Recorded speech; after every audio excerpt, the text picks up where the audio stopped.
Apple fans, brace yourselves because the foldable iPhone is finally coming with the iPhone 18 Pro series. Hey GadInsiders, welcome to your go-to tech place. According to Bloomberg, these high-end devices are set to hit stores in fall 2026, while a wave of follow-up models, including the iPhone 18e and the long-awaited iPhone Air, will arrive 6 months later. Apple's clearly plotting a new schedule for iPhone launches, breaking away from the predictable September debut that we expect now. The foldable iPhone is going to be a premium device with a sleek curved glass screen and a hidden under-display camera, maybe for Face ID. Meanwhile, the iPhone 18 Pro and Pro Max are expected to maintain Apple's tradition of high-end innovation, but with the company experimenting with timing and lineup strategy. As for iPhone Air, Bloomberg's insiders confirmed it was never slated for 2026 release. The Air 2 will be like the previous one, but will pack a new 2 nanometer chip for better battery life. Unlike the foldable and Pro models,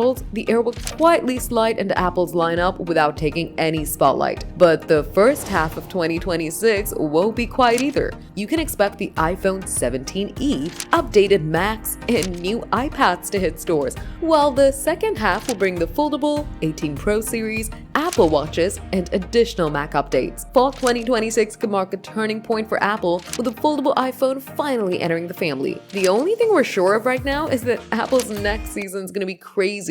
Are you waiting for foldable iPhones? Let us know in the comments. Give the video a thumbs up, subscribe to GadInsider, and don't forget to hit the bell icon so you never miss any update.